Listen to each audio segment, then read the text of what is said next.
ఒకప్పుడు లగ్జరీ జీవన శైలితో వార్తల్లో నిలిచిన లిక్కర్ బారన్ విజయ్ మాల్యా ఇప్పుడు మరోసారి అందరి దృష్టిని ఆకర్షిస్తున్నాడు. 2016లో భారతదేశం విడిచిన తర్వాత 9 తర్వాత మాల్యా మళ్లీ తన వాదనను ప్రపంచానికి వినిపిస్తున్నాడు. ఇటీవలే 4 గంటల పాడ్కాస్ట్ లో మాట్లాడిన మాల్యా తనను దొంగగా పిలవడం అన్యాయమని పేర్కొన్నారు. తాను పారిపోలేదని, తన కంపెనీలపై ఉన్న 6,203 కోట్ల అప్పు విషయంలో ఇప్పటికే బ్యాంకులు 14,131 కోట్లు రికవరీ చేశాయని పేర్కొన్నాడు. తన పేరు, సంపద, షోబిజ్ లైఫ్ స్టైల్ అంతా మిగతా విషయాల కన్నా ఎక్కువగా ప్రజల దృష్టిని ఆకర్షించాయి.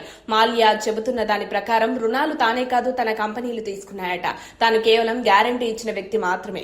పైగా రుణాల విషయంలో 4 సెటిల్మెంట్ ఆఫర్లు ఇచ్చినప్పటికీ బ్యాంకులు తిరస్కరించాయని వాపోతున్నాడు. తాను అరుణ్ జైట్లీకి ముందే వెళ్లిపోతానని చెప్పినట్లు చెబుతూ దేశం వదిలే ముందు అధికారిక సమాచారం ఇచ్చినట్టు అంటున్నాడు. తనపై మనీ లాండరింగ్, మోసం, కుట్ర వంటి ఆరోపణలన్నీ విచారించడానికి న్యాయమైన పరిస్థితులు లేవని, భారత్లోని జైళ్ల పరిస్థితులు అంతా సురక్షితంగా లేవని యూరోపియన్ కోర్టులు కూడా గుర్తించాయని చెబుతున్నాడు. విజయ్ మాల్యా చెబుతున్న వివరాలని పరిశీలిస్తే కొంతమేర నిజమున్నా పూర్తిగా అదే వాస్తవం కాదు. 17 బ్యాంకులు మాల్యాపై ఆరోపణలు మోపాయి. డేట్ రికవరీ ట్రిబ్యునల్ ప్రకారం రుణం మొత్తం 6,203 కోట్లు. అయితే ఇప్పటి వరకు బ్యాంకులు 14,131 కోట్లు రికవరీ చేశాయి. ఈ మొత్తాన్ని మాల్యా తన ఖాతాలో నుంచి చెల్లించలేదు. అతని ఆస్తులను ఈడీ ఆధ్వర్యంలో జప్తు చేసి అమ్మకాలు నిర్వహించారు.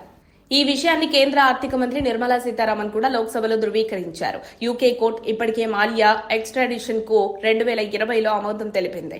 అయినప్పటికీ మాల్యా భారతదేశ జైళ్ల పరిస్థితులను సాకుగా చూపిస్తూ తన వాదనను న్యాయపరంగా నిలబెట్టుకున్నాడు. పాస్పోర్ట్ రద్దు కావడం, న్యాయ హామీ లేవని ఆరోపిస్తూ లండన్లోనే తలదాచుకున్నాడు. మాల్యాపై ఇప్పటికే అనేక కేసులు పెండింగ్ లో ఉన్నాయి.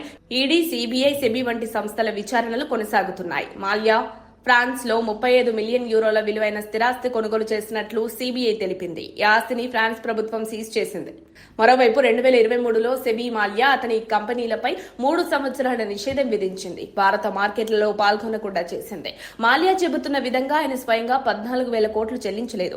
బ్యాంకులు ఆయన ఆస్తులను అమ్మడం ద్వారా ఈ మొత్తం వసూలు చేశాయి. పైగా ప్రస్తుతం కూడా ఆయనపై అనేక కేసులు విచారణలో ఉన్నాయి. అందుకే మాల్యా భారత్ కు రావడం లేదు. లండన్ లో లగ్జరీ లైఫ్ కొనసాగిస్తూ తాను దోషి కాదని వాదిస్తున్నాడు.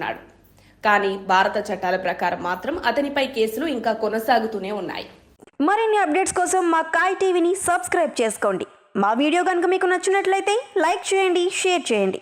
మీ విలువైన అభిప్రాయాలను కామెంట్ బాక్స్లో తెలియజేయండి.